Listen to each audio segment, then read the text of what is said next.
हे मंडळी नमस्कार. युनिक अशी रेसिपी तुमच्यासाठी घेऊन आलेली आहे. तर साहित्य मी तुम्हाला रेसिपी बनवतानाच सांगते. तुम्हाला हे बघून वाटत असणार ना आज काय बनवते. ही डाळ आहे मसूरची, म्हणजे मसूरची डाळ आहे म्हणजे मसूर डाळीचाच काहीतरी हा प्रकार आहे. जाऊ द्या, जास्त वेळ न घेता तुम्हाला सांगते मी. आज आपल्याला मसूर डाळीचे वडे बनवायचे. त्यासाठी हे जे मी धने जिरे वगैरे घेतलं याचं आपल्याला थोडं जाडसर असं वाटण करून घ्यायचं आहे. याच्यासाठी मी घेतले 2 चमचे धने, 1 चमचा जिरा, 1 चमचा ओवा, 10 ते 12 लसणाच्या पाकळ्या सालीसकट घेतलेल्या आहेत आणि 3 सुक्या लाल मिरच्या घेतलेल्या आहेत. त्याचं आपल्याला असं जाडसर असं वाटण करून घ्यायचं आहे.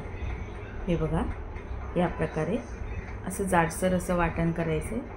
आणि त्याचबरोबर डाळ पण आपल्याला थोडीशी अशी जाडसर वाटून घ्यायची. मी मिक्सरच्या त्याच भांड्यामध्ये डाळ पण वाटून घेते. आणि थोडीशी डाळ ही मी साईडला जी ठेवली आहे ती अशी खाताना कशी तोंडात आली की छान लागते ना, म्हणून ठेवली आहे. तर आता याच्यामध्ये आता डाळ वाटून झालेली आहे. तर आता आपण तो मसाला टाकून घेऊया. त्याच्यामध्ये जे आपण धने जिरे ओवा जे वाटलं होतं ना तो मसाला टाकून घेऊया. थोडंसं चवीपुरतं मीठ टाकूया. खूप उत्तम लागतात हे वडे, खूप उत्तम लागतात. आता 10 ते 12 कढीपत्त्याची पानं घेतली आहे. त्यालाही मी बारीक चिरून घेतली आहे, म्हणजे मुलं कसं आहे वडे खाताना त्यातला तो कढीपत्ता काढून ठेवणार नाही. कारण की मग कढीपत्ता पण शरीरासाठी खूप खूप फायदेशीर असतो. त्याच्यामुळे कढीपत्ता बारीक चिरून घ्यायचा. एक कांदाही बारीक चिरून घेतला आहे, तो टाकून घेऊया. 2 हिरवी मिरची कापून घेतलेली आहे मी, एकदम अशी बारीक अशी कापलेली आहे, ती पण टाकायची आणि कोथिंबीर टाकायची. आणि आता मला याला एकजीव करायचं आहे तर चमच्याचा वापर तर आता होणार नाही, हाताचाच वापर करायला लागेल. कारण की हातानेच ते व्यवस्थित मिक्स करता येईल.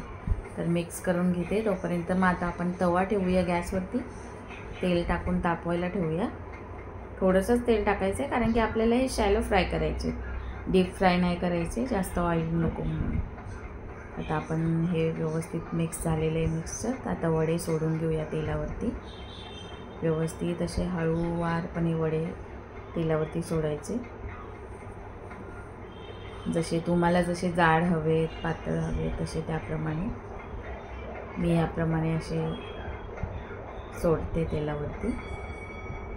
तेल पहिले थोडंसं गरम होऊ द्यायचं, त्यानंतरच हे वडे सोडायचे, म्हणजे तव्याला हे चिकटणार नाही.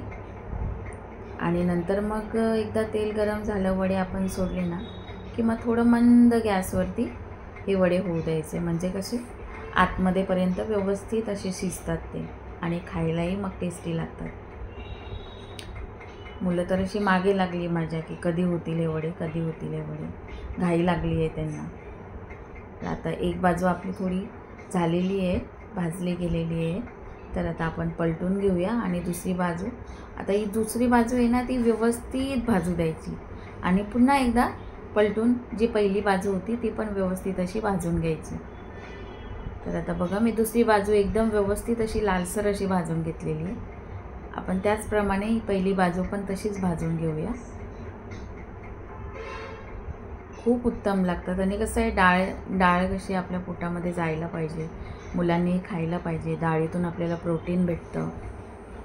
त्याच्यामुळे हे वरण म्हणा किंवा असे पदार्थ खायला मुलं जरा कंटाळा करतात, तर आपण हे असे पदार्थ मुलांना बनवून देऊ शकतो. तर मुलं कसं आवडीने खातात हे असे पदार्थ. हे बघायलाही चांगलं वाटतं. मुलांना कसं चांगल्या चांगल्या गोष्टी जशा डोळ्यांना दिसला की ते मग खायला पण कंटाळा नाही करत, खाताना पण आवडीने खातात. तर आता हे जे वडे आहेत ते झालेले आहेत, मी काढून घेते. दुसरे वडे होतात तोपर्यंत हे बघा मी थोडंसं प्लेटिंग करून तुम्हाला दाखवते, कारण की मुलांना धीरच नाही निघत आहे. तर नक्की तुम्ही करा आणि मला कमेंट करून सांगा.